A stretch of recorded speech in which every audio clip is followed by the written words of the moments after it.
Ce moment-là, personne ne peut l'éviter. Peu importe la richesse, la beauté, la force ou le rang. Il arrive. Silencieux, implacable, inévitable. Il s'approche d'un pas que l'oreille humaine n'entend pas, mais que l'âme ressent dans ses tréfonds. La mort. Ce mot qu'on évite, qu'on remplace, qu'on redoute.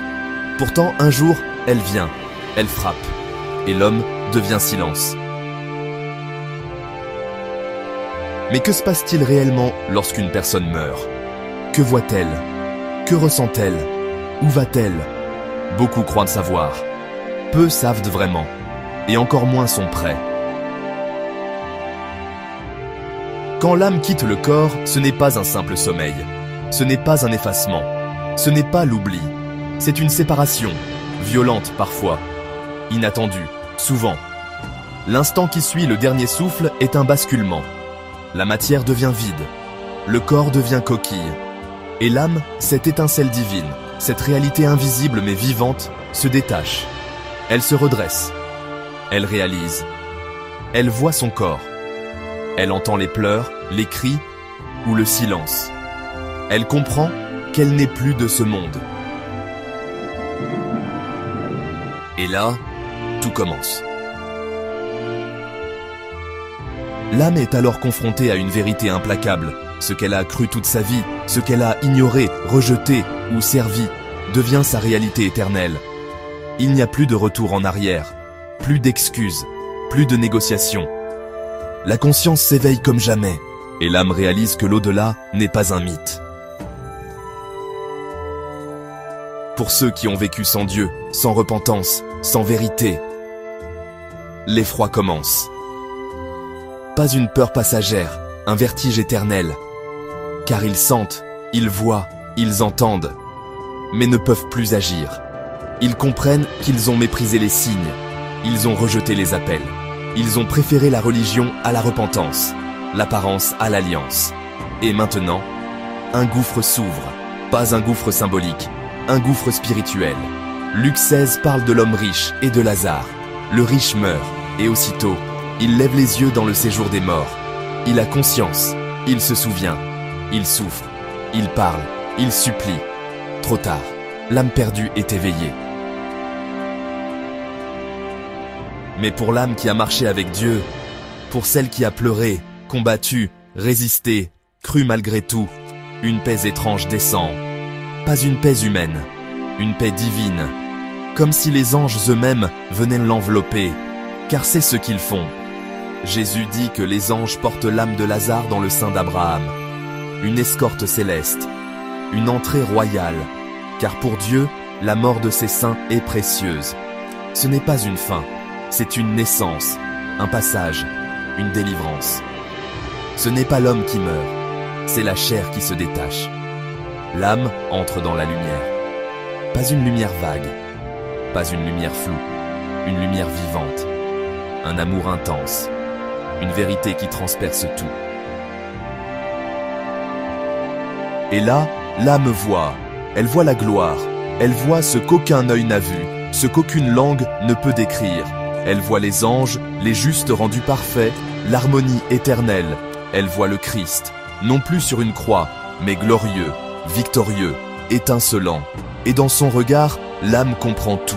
Elle voit sa vie, ses choix, ses combats, ses fautes, mais aussi la grâce, le sang versé, l'amour patient. Et elle tombe, pas par peur, par adoration. Mais écoute bien ceci, cette réalité glorieuse n'est pas automatique. Elle n'est pas pour tous. Elle est pour ceux qui ont été lavés, transformés, régénérés. Pour ceux qui ont porté leur croix. Pour ceux qui ont confessé Jésus-Christ comme Seigneur et Sauveur.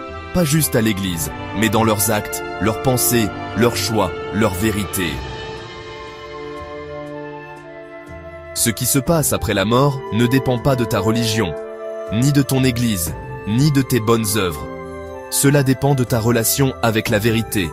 Jésus a dit « Je suis le chemin, la vérité et la vie. Nul ne vient au Père que par moi. » Jean 14, verset 6. Il n'a pas dit un chemin, il a dit le chemin, pas un parmi d'autres, le seul. Si tu n'es pas passé par ce chemin, l'au-delà ne sera pas ce que tu espères. Mais il y a plus. Certains, après la mort, entrent dans une zone d'attente. Pas le paradis, pas l'enfer. Une sorte de salle intermédiaire. Ce que certains appellent le séjour des morts. Une zone où l'âme est consciente, où elle attend le jugement. Car l'enfer, dans son ultime réalité, commence après le jugement final.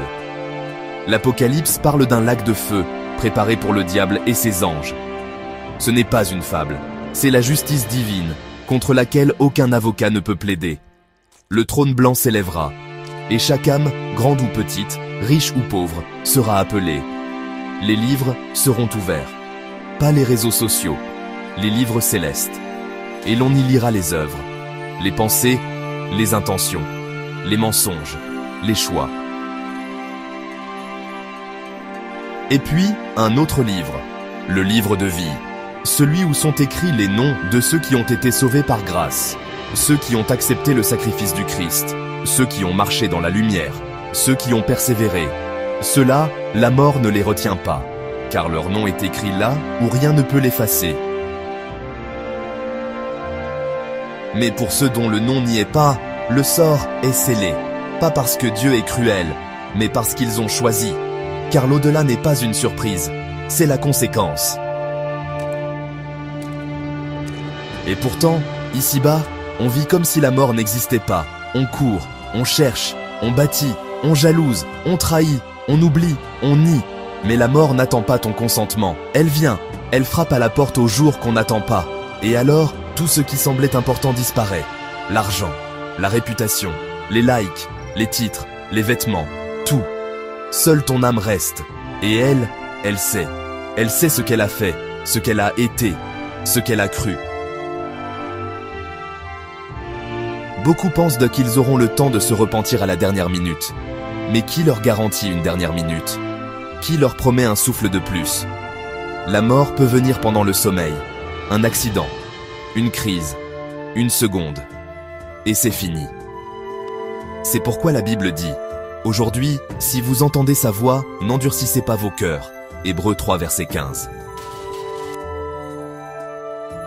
Tu n'es pas encore mort, tu lis ceci.